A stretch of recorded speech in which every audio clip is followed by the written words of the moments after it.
Mesdames, Messieurs, bienvenue.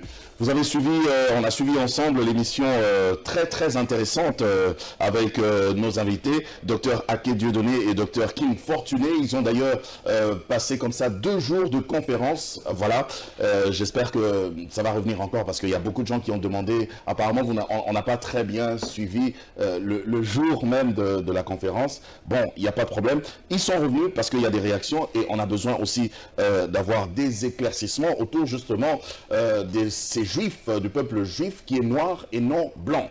Alors le docteur Aké Dieudonné est là encore une fois aujourd'hui. Bonjour. Bonjour. Et aussi le docteur King Fortuné, merci d'être là. Merci, bonjour. Merci. Déjà, d'entrée de jeu, 2 jours de conférence comme ça, comment ça s'est passé déjà, docteur King? La conférence s'est très bien passée dans la mesure où nous avions pu récolter plusieurs témoignages des anciens, des papas, qui ont vécu effectivement tous les maltraitances, les persécutions, qui d'ailleurs, moi et le docteur Aké, pour étayer ces thèses, on est obligé de faire passer par la projection. Mais cette fois-ci, nous étions devant les témoins qui ont donné des preuves et qui nous ont expliqué avec précision comment cela s'est passé. Et ce qui est déplorable, c'est parce que bon, ces événements se sont passés en RDC ici, mais c'est en quelque sorte occulté et qu'on n'en parle pas. C'est ça le problème, dès que c'est fait en Europe, c'est un blanc qui ont subi. Même les autorités, les présidents font même des marches, font des discours. Mais quand c'est le peuple africain qui subit ces persécutions, ça passe sous silence. Donc la conférence est tellement bien passée. Et je crois que les gens pourront suivre cela. Et que ça se trouve déjà sur YouTube. Déjà sur YouTube, oui. Moi-même d'ailleurs, j'avais suivi la première journée. C'était très bien. Ça s'est très bien passé. Est-ce que vous êtes satisfait finalement de ce que vous avez exposé lors de la conférence? Bien sûr, nous sommes satisfaits parce qu'il n'y avait pas que les gens qui étaient dans la salle. Nous étions suivis par au moins 650 personnes en ligne.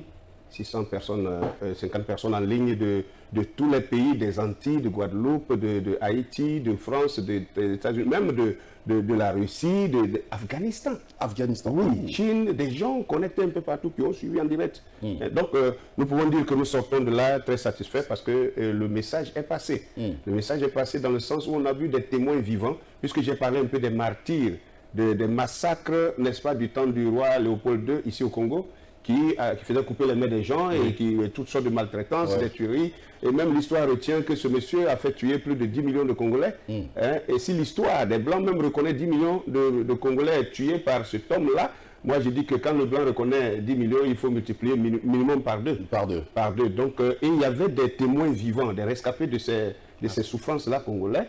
Il y avait un papa qui était là et qui a donné son témoignage, c'était émouvant. Ah ben c'est très bien. Alors, avant d'évoluer justement dans cette, on va dire la deuxième partie d'ailleurs de cette émission, je vais vous proposer, et je propose aussi à nos téléspectateurs, une vidéo. Une vidéo, il y a quelqu'un qui a parlé, il s'appelle Michel Abraham Baril. Il a parlé depuis Paris, France. Voilà, il a donné son avis par rapport à la première émission. On va regarder ça et comme ça vous allez réagir, répondre à chaud. À tout de suite. Bonjour Tonton Jaco, je réponds à ton invitation suite à un débat que je regardais hier sur des personnes qui nous instruisaient en nous disant que les juifs étaient noirs à l'origine. Oui, et quoi? On ne dit pas forcément le contraire, mais ça ne nous sert de rien. Notre priorité c'est de grandir dans la stature et dans l'esprit de Christ, de passer par le baptême des eaux, mourir à la croix, et ensuite ne pas s'arrêter là, aller au baptême du Saint-Esprit pour grandir, avoir l'Esprit de Christ qui vit en nous, que ce soit Christ qui vit en nous, et que ce ne soit plus nous qui vivions. Donc peu importe que nous soyons noirs, blancs, jaunes, verts, ce que nous devons être, c'est enfants de Dieu en Christ. Qu'est-ce qu'il est dit dans la parole? Si nous avons connu Christ selon la chair, nous ne le connaissons plus de même. Toutes choses sont devenues nouvelles. Les choses anciennes sont passées, cela vient de Dieu qui nous a donné la parole de réconciliation. Nous faisons fonction d'ambassadeurs, d'imitateurs de Christ et Dieu nous supplie par nous que justement les gens soient réconciliés avec Dieu. Donc c'est ça notre importance, c'est de grandir notre stature dans Christ. Il n'y a que comme ça que nous pourrons évoluer, grandir, etc. Il faut arrêter avec tous ces débats stériles qui divisent. Et qu'il est celui qui divise, c'est dans Jean 8, c'est le prince du mensonge, celui qui a été meurtrier depuis le départ. Si nous avons reçu la parole de réconciliation, nous ne devrons pas devenir des gens qui divisent. Donc tout ça ne sert à rien. N'êtes pas les enfants de Dieu à grandir dans la stature de Christ. Aujourd'hui, il y a beaucoup d'églises justement qui se sont égarées par des esprits séducteurs. D'ailleurs, la parole nous en avertit également. Soyons donc attentifs à grandir dans le discernement des esprits. Et voilà, et grandissons plutôt aussi dans le mystère du Christ, le mystère de son sang. Donc dans Jean 8, celui qui boit mon sang, celui qui mange ma chair, je demeure en lui, il demeure en moi, je le ressusciterai. Et il aura la vie éternelle. Voilà. Combien aujourd'hui dans des églises sont des fidèles qui boivent et qui mangent le sang et le corps du Christ pour s'élever en Christ et permettre que le Saint-Esprit vienne nous instruire dans toute la vérité. Voilà. Donc j'espère que cela répondra à notre discussion que nous avons eue ce matin, et que cela pourra servir dans ce débat pour conduire les gens à grandir dans la stature de Christ. Que Dieu vous bénisse abondamment, qu'il vous renouvelle dans l'intelligence et dans la sagesse, dans la connaissance de Dieu, et que nous puissions grandir dans la stature de Christ. C'est là notre seul salut. Méfions-nous de tous les esprits menteurs qu'il y a en ce moment, les esprits qui essaient de nous détourner de la parole, car je pense que l'Afrique va tirer son épingle du jeu de la chute de la nouvelle Babylone et de l'Occident, et que justement le diable passera par là aussi pour empêcher cela. Alors grandissons en Christ. Alléluia, notre Dieu est grand, il est vivant. Amen. Il s'appelle Michel Abraham Baril. Il est blanc, il n'est pas noir. Mais seulement il n'a pas un problème par rapport à la couleur de la peau. Vraiment, lui, il voit les enfants de Dieu et tout ça. Donc il ne comprend pas d'ailleurs le bien fondé de votre démarche. Docteur Aké, si vous pouvez réagir à chaud. Merci. Je lui dirais que moi, je l'ai écouté puisqu'il nous a envoyé le message à nous. Il vous a envoyé au travers de vous pour que nous écoutions. Et nous avons écouté et je m'attendais à ce qu'il vienne avec des éléments pour démentir ce que nous avons dit, mais il s'est évertué à dire simplement que cela n'est pas important. Alors, moi, je suis un peu sur ma soif parce que quelque chose qui n'est pas important pour vous n'est pas forcément aussi ne peut pas être important pour quelqu'un d'autre. Voyez-vous? Je vais vous dire que durant la colonisation, les colons qui pendaient les Noirs, même après la colonisation, aux États-Unis, le massacre des Noirs, par exemple la ségrégation raciale qui continue jusqu'à aujourd'hui, les gens ne le font pas parce que les Noirs ne sont pas intelligents. Ils ne le font pas parce que les Noirs font des fautes, ou que les Noirs volent, ou qu'ils font quoi que ce soit. Ils le font à cause de la peau. Et je vais vous dire que moi j'ai des images où les pasteurs ou des croyants, soi-disant, ces colons blancs avaient la Bible quand ils pendaient les Noirs. Ils avaient la Bible quand ils pendaient les Noirs, quand ils les massacraient, c'était avec la Bible. Donc, j'ai la déclaration de, je crois c'est Montesquieu, hier j'ai lu ça à la conférence là-bas, qui disait que ce serait vraiment impossible de croire et de se mettre à l'idée que Dieu qui est bon ait pu mettre un esprit bon et une âme bonne dans un corps noir. Il dit que si nous croyons ici, c'est à en croire que nous ne sommes plus des chrétiens. Ça veut dire qu'il parle en tant que chrétien. Il dit que nous les chrétiens, et qu'en tant que chrétien, un blanc ne doit pas croire en tant que chrétien que Dieu qui est bon ait pu mettre une âme dans un corps noir. Alors, vous me parlez de quoi? Que ça ne veut rien dire que la couleur de peau. Nous souffrons pourquoi? L'homme noir souffre face à l'homme blanc par rapport à quoi? C'est par rapport à notre couleur de peau. Alors, si ce n'est pas important pour eux, c'est important pour moi, parce que c'est moi qui vis la chose. C'est moi qui en souffre. Mais ça donne quand même une connotation raciste quand vous... Mais qui est le raciste? Est-ce celui qui nous massacre ou nous qui pleurons notre massacre? Parce que vous êtes serviteur de Dieu, hein? Oui. Ah. Mais chez nous, moi j'ai un adage chez moi qui dit que si vous frappez un enfant, ne lui enlevez pas le droit de pleurer. Le noir n'est pas là, raciste. vous êtes en train de pleurer. On est en train de pleurer. On dit voilà, c'est qu'on vous laisse le droit de pleurer. C'est tout. Mais après, le but c'est quoi? Parce que vous êtes serviteur de Dieu. Je suis serviteur de Dieu, docteur de la parole. Je suis docteur de la parole. C'est pourquoi je suis prêt à prouver que Paul était noir. Paul était par la Bible. Allons directement. Que les Hébreux étaient noirs, que Paul était noir, que les apôtres étaient noirs, que le Christ était noir. Avec la parole. Et je veux que quelqu'un qui me dit qu'il n'est pas d'accord, qu'il ne s'arrête pas là, mais qu'il vienne avec des éléments bibliques pour contredire. Au lieu de me dire je ne suis pas d'accord. Je vous en donne tout le temps. Merci. Je commence par le peuple hébreu lui-même. Nous prenons le texte de Lévitique chapitre 13, verset 9 au verset 16 que je vais lire rapidement. Et puis, on va tirer un élément dedans qui est si clair, qui démontre que le peuple hébraïque est un peuple noir depuis l'origine. La Bible dit ici, j'ai bien dit Lévitique chapitre 13, le verset 9 au verset 16. Lorsqu'il y aura sur un homme une plaie de lèpre, on l'amènera au sacrificateur. Le sacrificateur l'examinera. S'il y a sur la peau une tumeur blanche, la Bible dit bien une tumeur blanche, si cette tumeur a fait blanchir le poil et qu'il y ait une trace de chair vive dans la tumeur, c'est une lèpre invétérée dans la peau du corps de cet homme. Le sacrificateur le déclarera impur. Il ne l'enfermera pas car il est impur. Verset 12. Si la lèpre fait une éruption sur la peau et couvre toute la peau de celui qui a la plaie, depuis la tête jusqu'aux pieds, partout où le sacrificateur portera ses regards, le sacrificateur l'examinera. Et quand il aura vu que la lèpre couvre tout le corps, il déclarera celui-ci qui a la plaie, il déclarera pur celui qui a la plaie. Comme il est entièrement devenu blanc, il est pur. Écoutez bien. Comme il est entièrement devenu blanc, il est pur. Quand on lit, les gens ne voient pas de quoi il est question. Ici, la Bible parle de la lèpre blanche. Ici, il s'agit du vitiligo. Son nom scientifique ici, le vitiligo. Le vitiligo. Ok. Et ça, son explication, c'est l'albinisme partiel. C'est ça qu'on appelle le vitiligo. Vitiligo. Ouais. Oui. Alors, c'est ça qu'on appelle le vitiligo. Donc, cette lèpre-là, qui est la lèpre blanche, la Bible dit que si ça attrape un Israélite et que ça touche sa peau, tant que c'est acheté comme ça, qu'il y a des parties blanches, des parties noires, alors il est impur. Mais la Bible dit que si le sacrificateur l'observe, le jour où cette blancheur va couvrir tout son corps, et qu'il n'y a plus de taches noires sur lui, que tout son corps devient entièrement blanc, alors cet homme-là est pur. Ça, c'est une loi lévitique pour le peuple d'Israël. Maintenant, on dit, puisqu'il est devenu entièrement blanc, ça veut dire qu'il n'était pas blanc au départ. Et cette lèpre-là, c'est une blancheur, c'est-à-dire c'est une maladie qui suce, qui enlève la mélanine sur la peau. Oui. Voyez-vous? Et l'absence de la mélanine le rend entièrement blanc. Un peu comme les albinos. Ça veut dire qu'il n'était pas blanc au départ. Est-ce que vous pouvez blanchir une feuille blanche? Non. Non. Ça veut dire que la feuille devait avoir autre couleur pour que la maladie blanche puisse la blanchir. Ça veut dire que les Hébreux étaient noirs. Et que le vitiligo les rend blancs. C'est aussi clair que ça. À moins que quelqu'un veuille y rentrer dans des débats inutiles. Ça, c'est d'abord un. Maintenant, allons plus loin. Quand on prend cette histoire de vitiligo ici, ça nous permet de comprendre comment Moïse, quand il rencontre Dieu dans le buisson ardent, après que Dieu lui dit change le bâton en serpent, le deuxième signe c'était de mettre sa main dans son sein, et quand il sortait sa main, la main devenait blanche.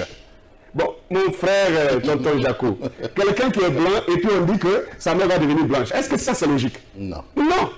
Il se trouve devant 600 000 personnes. 600 000 personnes. Il doit leur prouver que Dieu lui a donné un miracle. Donc devant 600 000 personnes, c'est des gens qui sont quand même très... Donc il est noir et puis il est noir. Il doit mettre sa main noire ici. Ma main qui devient blanche. Et quand ça devient blanche, les gens qui sont au bout là-bas doivent voir que sa main a blanchi. Ça veut dire que Moïse ne devrait pas être blanc. Sinon alors, peut-être Dieu allait mettre une couleur noire pour faire la différence. À moins que quelqu'un veuille entrer dans les débats inutiles. J'avance encore pour vous donner, peut-être on va dire c'est l'Ancien Testament, il y a beaucoup de choses, mais je vais entrer dans la Bible. C'est la Bible, non? Merci mon frère. Maintenant, dans le Nouveau Testament, Actes chapitre 13, le verset 1 seulement. La Bible dit, il y avait dans l'église d'Antioche des prophètes et des docteurs. Barnabas, Siméon, appelé Niger, Lysius de Cyrène, Manahem qui avait été élevé avec Hérode le tétrarque et Saul. Ok? Il cite Siméon appelé Niger. N'est-ce pas? Le mot Niger, en latin comme en hébreu, ça veut dire noir ou nègre. Okay. Oui, c'est pourquoi si vous prenez la Bible, le semeur. Niger. Oui. Si vous prenez la Bible, le version semeur, là-bas c'est écrit clairement Siméon surnommé le noir. Okay. Bon, dites-moi qu'un blanc qu'on le nomme le noir. Est-ce que c'est possible? Maintenant, on va prouver que Paul est noir, parce qu'on a cité Paul ici. Parce que vous avez parlé de Paul. Merci. Actes chapitre 21, à partir du verset 35. Le jour où l'apôtre Paul a été arrêté au temple de Jérusalem, n'est-ce pas? Voilà ce qui va se passer au verset 35. Lorsque Paul fut sur les degrés, il dut être porté par les soldats à cause de la violence de la foule. Car la multitude du peuple suivait en criant « Fais-le mourir !» Au moment d'être introduit dans la forteresse, Paul dit au tribun « M'est-il permis de te dire quelque chose ?» Et le tribun répondit « Sais-tu le grec ?» C'est-à-dire, sais-tu parler le grec? Oh, tu parles le grec? Tu n'es donc pas cet Égyptien qui s'est révolté dernièrement et qui a amené dans le désert 4000 brigands. Oh, tu parles le grec? Tu n'es donc pas cet Égyptien. Moi, je te prends pour l'Égyptien. Tu n'es donc pas cet Égyptien-là qui s'est révolté, qui a pris des brigands pour aller dans le désert. Et regardez la réponse de Paul. Paul dit, je suis juif, reprit Paul, de Tarse en Cilicie, citoyen d'une ville qui n'est pas sans importance. Permets-moi, je te prie de parler au peuple. Paul répond pour dire, je ne suis pas un Égyptien, je suis juif de Tarse en Cilicie. Maintenant, regardez ce qui se passe. Les Égyptiens étaient noirs, c'était un peuple noir. Et ici, le tribun regarde Paul, il le confond à un Égyptien. Si Paul était blanc, comment alors le tribun devait le confondre? On aurait pu confondre Paul qui est blanc avec un noir. Attendez, mes frères, laissons nos religions à côté. Laissons nos doctrines personnelles de côté. Nous parlons de la parole de Dieu. Nous parlons des Écritures. Ce que les Écritures disent ici, c'est tellement clair. On a beaucoup de choses, comme on est deux, je vais laisser parler mon frère et je reviens. On a trop de preuves, mais je dis qu'après que nous serons passés, quiconque conteste, je veux qu'il vienne aussi avec des Écritures. Qu'il ne s'arrête pas pour balancer des paroles sans fondement. Docteur King, vous avez aussi beaucoup de preuves apparemment. Hein? Oui, ça fonctionne des preuves. Je pense que c'est même le temps qui va nous faire défaut. On ne peut pas quand même sillonner l'Afrique sans avoir assez de preuves, dans la mesure où on ne se cache pas. On utilise les médias, les conférences. Ça veut dire qu'on est sérieux dans ce que nous faisons. Nous venons de suivre l'exposé ou la pensée de Michel. Et Michel Abraham. Je suis d'accord dans la mesure où chacun est libre d'exprimer son opinion. Moi, je pense que nous sommes précis ici. Ici, les conférences ont un sujet. Ici, il s'agit des Hébreux. Il s'agit ici de faire une étude approfondie sur qui sont les Hébreux de la Bible.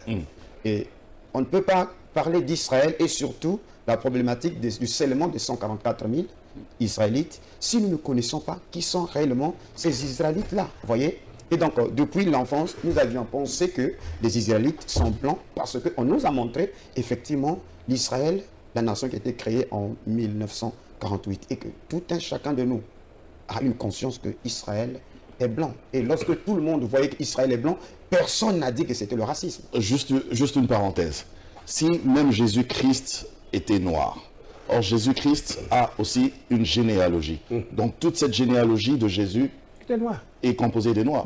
J'ai une émission là-dessus sur les origines. C'est juste une parenthèse, oui. Puisque Judas, parce qu'il est le lion de la tribu de Judas. La femme de Judas était cananéenne et Tamar est cananéenne. Cananéenne, c'est une camite, une africaine avec des cheveux crépus. Donc, la lignée de Jésus... On est d'accord. On ferme la parenthèse. Allez-y, docteur. La Bible dit que toute écriture est inspirée de Dieu, utile pour enseigner. Donc, aucun homme sur la terre n'a l'appareil de mesure pour dire que telle écriture n'est pas utile, telle écriture n'est pas utile, tel thème n'est pas utile. Comme le docteur Ake a dit, si un tel pense que ce n'est pas utile, mais il y a des gens qui trouvent que c'est ça ce qu'il faut pour leur élévation spirituelle. Voilà pourquoi c'est très capital ce sujet sur qui est juif. Parce que selon Deutéronome 28, le verset 68, il est dit « Et l'Éternel te ramènera sur des navires en Égypte. » C'est-à-dire l'Égypte, c'est l'Afrique. « Et tu feras ce chemin dont je t'avais dit, tu ne le verras plus. Là, vous vous offrirez en vente à vos ennemis comme esclaves et comme servantes. » Deutéronome 28, que nous enseignons, les bénédictions et les malédictions, ce sont des sentences et des imprécations que Moïse prononce sur Israël en cas de désobéissance. Donc la dernière sentence qui devait arriver à Israël, c'est le retour en Afrique afin de subir la servitude, l'esclavage. Parce que Dieu les a fait sortir de l'Égypte, où ils ont été opprimés pendant quelque temps, pour qu'ils héritent le pays de la promesse. Et en cas de désobéissance, ils repartiront en Afrique. Cette fois-ci, ça sera pour purger leur peine.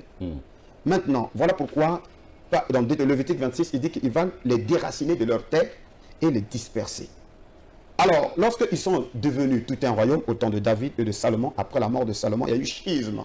Il y a eu la création du royaume du Nord qui est constitué de 10 tribus, qu'on appelle Éphraïm, ou les 10 tribus, ou le royaume d'Israël, et la tribu de Juda, la tribu de Benjamin et la tribu de Lévi. Ce sont ceux-là qui ont constitué le royaume du Sud, ou le royaume de Juda. Et les deux royaumes sont restés toutefois en guerre, il y a eu des animosités. En 721, c'est là où il y a destruction de Samarie, et Israël a été une partie... En Samarie, ils étaient des Noirs, hein, les Samaritains. Attends, j'explique, j'arrive là, voilà pourquoi... donc les Hébreux ont été pris, et les annales assyriens indiquent qu'il y a eu 27 290 Israélites qui ont été amenés, déportés en Assyrie. Le reste qui était resté, ils ont fui en Afrique. Ok. Et dans Osée chapitre 9, il dit ils ne resteront pas dans le pays de l'Éternel, Ephraïm retournera en Égypte, c'est-à-dire l'Afrique.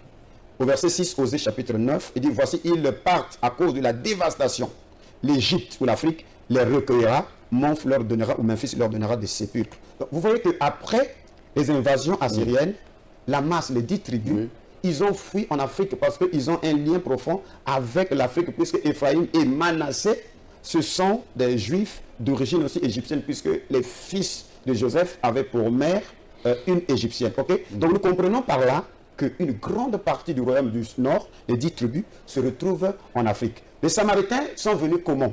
Le territoire a été libéré et le roi assyrien a pris les gens qui étaient à Babylone et partout dans l'Asie mineure, il est venu les placer dans le territoire qui était habité par les Israélites. Ce sont ceux-là qu'on appellera plus tard les Samaritains. Ils ne sont pas blancs, ils sont des noirs. Okay. Alors, le royaume du Sud, c'est-à-dire le royaume de Juda qui reste, en 606, à cause de la désobéissance, Nebuchadnezzar vient pour imposer un tribut. Là, nous sommes en 606, et il déporte les princes, parmi lesquels il y a Daniel. Et en 597, il vient pour prendre les cadres, les militaires, les religieux, parmi lesquels il y a le prophète Ézéchiel. Nebuchadnezzar, il était noir? Mais c'était un babylonien et tout ça. Alors, la troisième vague de déportation, c'est en 586, c'est là où le temple a été incendié. Et quand le temple est incendié, alors une partie avait fui en Asie et tout. Mais vous allez lire dans 2 Rois chapitre 25, le verset 25 à 26, et dans Jérémie 43, le verset 1er jusqu'au verset 7, la Bible dit que Nebuchadnezzar avait laissé un gouverneur qu'on appelait Guédélia, et Nathania tua Guédélia, ce qui a créé du tumulte. Alors les Juifs ont eu peur. Ils ont décidé d'aller en Égypte.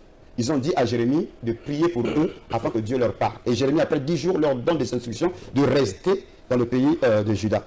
Et ils ont refusé, ils ont pris Jérémie, ils ont pris Baruch, et tout le peuple de Juda, tous, ils ont fui en Égypte, en Afrique. Voilà pourquoi vous allez lire que le livre de Jérémie a été achevé en Afrique. Ouais. Les dernières prophéties sur la destruction de l'Égypte et d'autres nations ont été faites ici, en Afrique. Donc Jérémie a achevé sa course ici en Afrique. Qu'est-ce que je veux prouver par là? Que Israël, donc les 10 tribus qui sont en Afrique, les 2 tribus et les Lévis rejoignent les autres en Afrique. Donc nous avons la reconstitution des 12 tribus en Afrique. D'où l'écriture que nous avions citée dans Sophonie chapitre 3, le verset 10, au-delà des fleuves de l'Éthiopie, mes adorateurs, mes dispersés, m'apporteront des offrandes. Donc lorsqu'on parle le code dispersion, c'est ce que je viens de démontrer ici, que les dispersés de l'Éternel sont en Afrique. Parce que ceux-là qui vont à Babylone, ceux qui vont à Babylone, une partie va revenir pour reconstruire le temple. C'est ces prémices qui reviennent, se développeront, feront des convertis, parmi lesquels il y a des Édomites, et le Seigneur Jésus-Christ viendra croiser ce petit peuple-là. Ce n'est qu'une poignée de Judéens qui vient croiser. Et Jacques, son évangile est annoncé aux 12 tribus qui sont dans la dispersion. Donc du vivant du Seigneur Jésus-Christ, sur terre, Israël n'était pas encore reconstitué, et nous venons de lire noir et blanc, ils repartent où? Ils repartent en Afrique. Donc c'est ce qui rejoint l'au-delà des fleuves de l'Éthiopie. Donc les prophètes sont précis. Maintenant je vais vous donner un indice qui montre qui sont au-delà des fleuves de l'Éthiopie. Dans Ésaïe chapitre 3, le verset 17, la Bible dit: le Seigneur rendra chauve le sommet de la tête des filles de Sion. Donc c'est une punition, c'est l'un des malheurs qui arrivera aux femmes israélites. Et il dit, la tête de ces femmes-là deviendra chauve. Ok. Et lesquels qui souffrent de ces maladies, de chute de cheveux?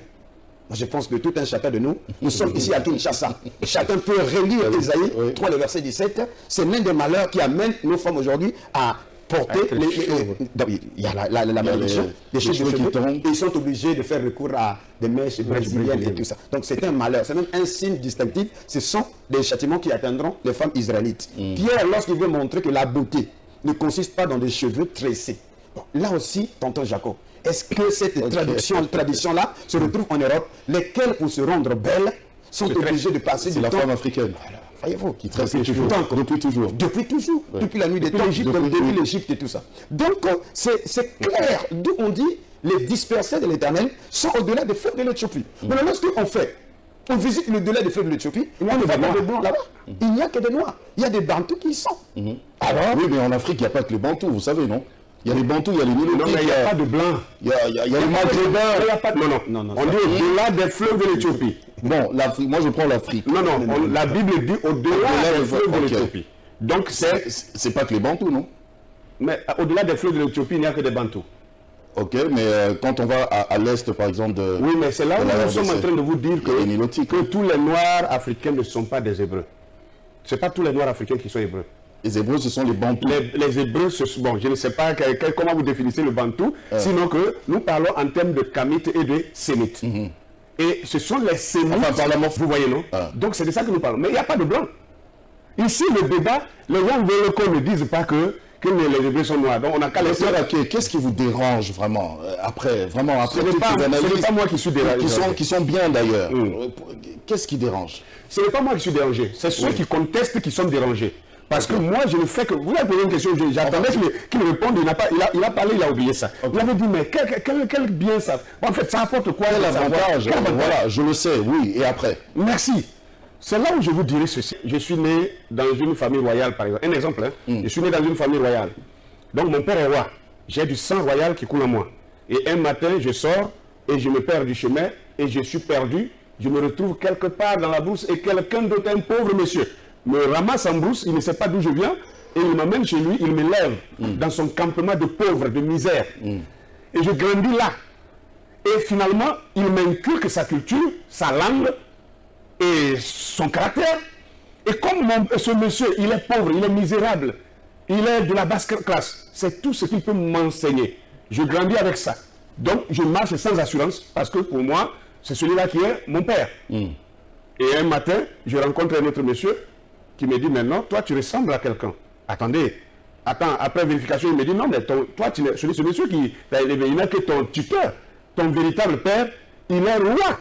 Donc tu es un prince, il y a du sang royal en toi. Et ton père même n'est pas encore mort, il vit. Et il a su un grand royaume. Même le monsieur qui est en train de te...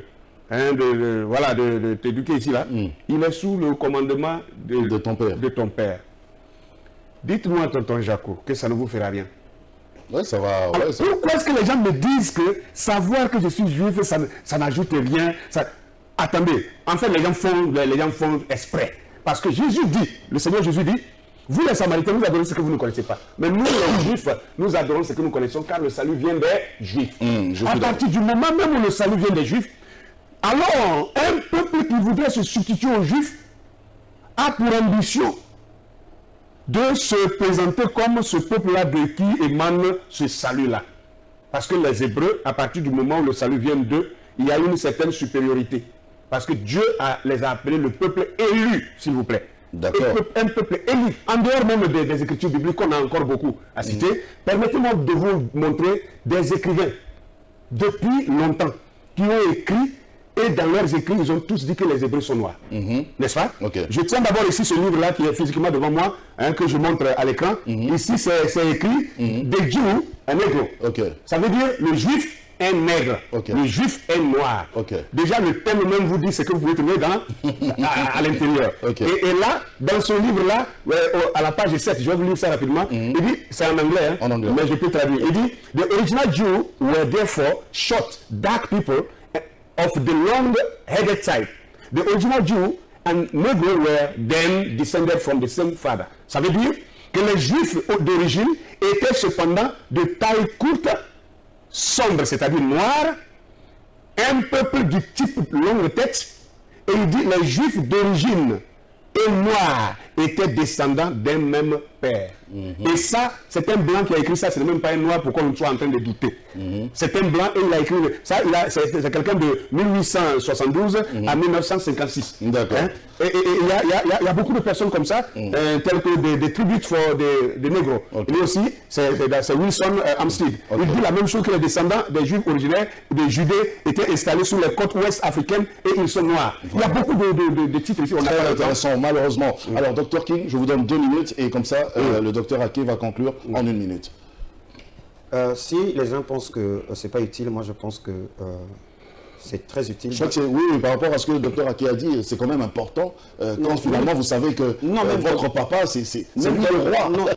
Voilà pourquoi, c'est pas simplement de connaître qu'on est noir, ça vient régler, redresser, déconstruire en fait toute la base théologique qu'on a. Parce qu'il faudrait que nous puissions savoir qui est sémite, qui ne l'est pas. Déjà dans l'Apocalypse chapitre 11, le verset 1er, la Bible dit « Et on me donna un roseau semblable à une verge, en disant, lève-toi et mesure le temple de Dieu, l'autel et ceux qui y adorent. Mais les parvis extérieurs, laisse-les en dehors et ne le mesure pas, car il a été donné aux nations et elles fouleront aux pieds la ville sainte pendant 42 mois. » Voyez-vous que ceux qui rentrent dans les mesures de l'ange, ce sont les adorateurs.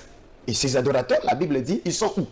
Au-delà des fleuves de l'Éthiopie. Parce que là, il s'agit du temple. Et dans Romains chapitre 9, à qui appartient le culte? À qui appartient le temple? À qui appartiennent les alliances? À qui appartiennent les patriarches? Et même Christ selon la chair, c'est une promesse des Israélites. C'est écrit noir et blanc, nous sommes ici dans le Nouveau Testament. Donc c'est un sujet très très capital parce que aussi longtemps que vous priez le Seigneur sans que vous sachiez, vous êtes sous quelle alliance, vous êtes sous quelle lignée, il vous sera difficile. Voilà pourquoi le Seigneur a dit à la femme cananéenne que c'est pas ta nourriture, parce que c'était réservé aux Israélites. Donc si nous sommes Israël, nous devons adorer Dieu en tant qu'Israélites. Concluez, docteur Ake. Merci beaucoup. Alors, si je devais conclure, je dirais merci d'abord de nous avoir invités à nouveau. Et merci pour ce prédicateur français qui a essayé, il a essayé de dire quelque chose, mais finalement, il a fait un long discours vide. Alors, je voudrais clôturer sur Zacharie chapitre 12. 30 secondes, vous avez 30 secondes. Qui nous dit, alors je répandrai sur la maison de David et sur les habitants de Jérusalem un esprit de grâce et de supplication, et ils tourneront les regards vers moi, celui qu'ils ont percé. Ils pleureront sur lui comme on pleure sur un fils unique. Le pays sera dans le deuil, chaque famille séparément. La famille de Chiméi, séparément avec les femmes à part. Toutes les autres familles, chaque famille séparément. Ça veut dire qu'à la fin, Dieu doit d'abord identifier, et il cite les familles ici. Et c'est pourquoi il faut identifier cet Israël-là. Ça n'a rien à voir avec l'église. Très important. En tout cas, très important. Que Dieu vous bénisse. Merci beaucoup. C'était, on a appris, mais on doit continuer à apprendre. C'est très très important. Merci de nous avoir suivis. Les réactions, n'hésitez pas. Vous pouvez faire comme Michel Abraham qui a carrément fait une vidéo où il réagissait. Et on va trouver un moyen pour encore avoir nos invités. Peut-être aller vers eux, soit à Brazzaville, soit en Côte d'Ivoire. On va organiser ça. Portez-vous bien. Que Dieu vous bénisse. Au revoir. Au revoir.